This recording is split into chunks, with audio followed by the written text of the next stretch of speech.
Hello, what's up, everybody? This is Ryan Miller, the creator and author of Growth Stimulus Training. What we're going to look at today is a sample GST press day, and we're going to see a few different press movements, 4 different pressing movements, and also some forearm training. That's a weak point of mine, and so I do implement weak point forearm training. What you're looking at right now is the first move of my GST press day. This is a flat dumbbell press. Typically, I do recommend a barbell movement, but over time, sometimes you like to switch things up. And what I've done is I've switched it up to a major compound pressing movement, but it is a dumbbell-based movement. So what you're seeing is the flat dumbbell press. This is microcycle 2, so I'm hitting 6 reps, 6 reps, and then as many reps as possible for my third set. What I have going on here is I have 85-pound dumbbells going on, and this is based off of 75% of my 1 rep max. So what we're seeing here is my AMRAP set, as many reps as possible with correct and proper form. I believe I hit about 13 or 14 reps, somewhere in that range on this one, and that's pretty typical. What I like to try and do is I like to try and double up the number of base reps. So in this case, the base reps were 6, and so I definitely did double that. And that's definitely a challenging thing to do while on a cut. And right now I'm in a cutting phase, and the work gets tough. I mean, you're taking energy away from your body every day, and it's really tough to expect you to do more and more and more. And so that's why during cuts, strength typically drops off. After a certain period of time, you're going to start to see those strength decreases. That's a normal concept. That's a normal occurrence for long-term cutting. What we're looking at here now is my second movement of the day. This would be the first supplement lift, and this is an overhead press. I have prioritized the overhead press just because it's always been a very weak movement for me. I've never really been that good at it, and what you're going to see today is, I mean, you're just going to see me work up to 115 pounds, and this is for a 5-rep set, 4 sets of 5. And you can tell, I mean, that number is just not high. That's nothing to be proud of. But I can also say that it's clear that strength and size are not linearly related because, my delts have never been a small point. They're not my strongest point, but they've never been a weak point. I'm wide up top, and obviously that helps just me look bigger. And it's clear that size and strength are not linearly related. So here we go. I'm doing my overhead pressing. As you can see, I take a slightly closer grip that feels better on my shoulder joints, and I just drive straight up as I push my body through the motion. So I drive my torso and my upper body forward as I drive that barbell towards the ceiling. That forward drive with the upper body is important. You don't want to finish the overhead press with the barbell out in front of you. What you want to try to keep that barbell over your body so that line of fire is just straight up vertical towards the ceiling. All right, here's the last set. Tried a different angle here just to try to see if I could see those delt muscles working a little bit better. I don't have the best lighting here, but yes, this is the last set. Should be a clean 5 reps. I did hit my 4 sets of 5. Could I have gone more? Probably. Am I playing it safe and just trying to rework this movement and build up base strength again with it? Yes, that's what I'm doing. Okay, so here you have some weak point training. Forearms are genetically not my greatest attribute.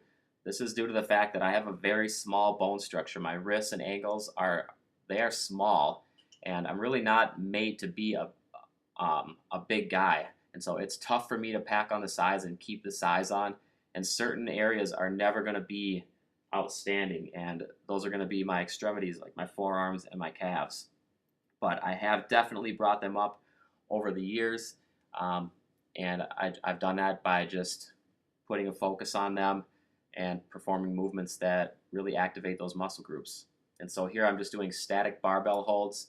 This is a 30-second hold, and I'm doing about 265 on the bar. So I just have the double overhand grip going on, and it's not exciting to watch, but it's definitely a challenge when you're in the set and I'm squeezing the barbell as hard as I can, just really trying to activate those forearms.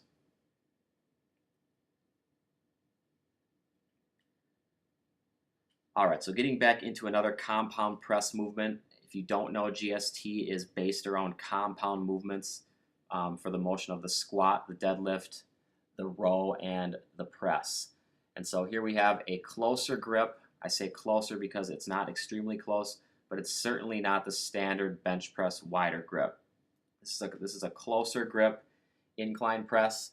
This is really going to target my chest, my front delts, and my triceps, which is great. Those are the three main muscle groups for pressing. One thing you'll notice here is that I do try to maintain a tight arch in my spine. My mid-back is off the bench. You can't really see that, but it's certainly off the bench.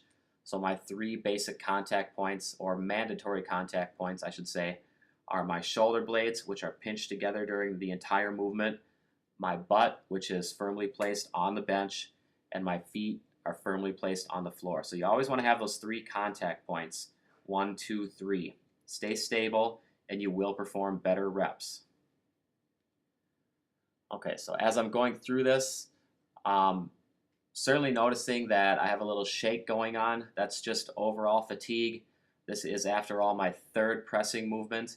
And when you hit large compound movements over and over and over, muscle groups get fatigued, and you just have to do what you can to keep working through.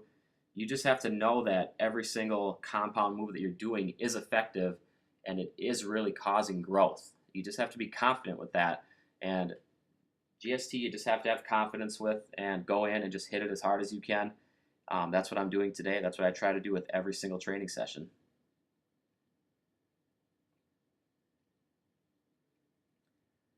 Okay, to finalize, I do like to throw in isolation movements every now and then. And in this case, I have felt like maybe my triceps have been a little bit lacking. And one thing that I've done is I've added in an isolation movement for them at the end of press day. I definitely don't put it first because I don't want really fatigued triceps to affect my other larger compound movements. And so what you can see here is a seated, vertically seated skull crusher. And so this is just targeting my triceps almost exclusively. You can see when I let my elbows fall off to the sides a little bit, that is going to bring the delts into play. But this is almost an exclusive tricep movement, and it's a great finisher for press day. All right, so I thought I would post up this post-train meal just because this is honestly an amazing meal. It's so beneficial, and when I made it and when I looked at it, I just thought that it was phenomenal. It was excellent. I have a vegetable, a fruit, I have a complete protein source in my chicken breast, I have beneficial fats with the walnuts you can see in the oatmeal, and I have a complex carb post-workout, which is going to be that oatmeal. So overall, this is a complete protein, a vegetable, a fruit, a beneficial fat source, and a beneficial complex carb source. And plenty of fiber in this meal as well, so it really covers all the bases. And for me, I'm sticking around 2,500 to 2,750 calories per day. So this meal just tipped the scale at just over 500 calories, and I usually eat about 5 meals per day, totaling up to that 2,500 to 2,750 right now. That's my current cutting strategy, and I thank you for following along with today's press day rundown. This has been Ryan Miller with Growth Stimulus Training.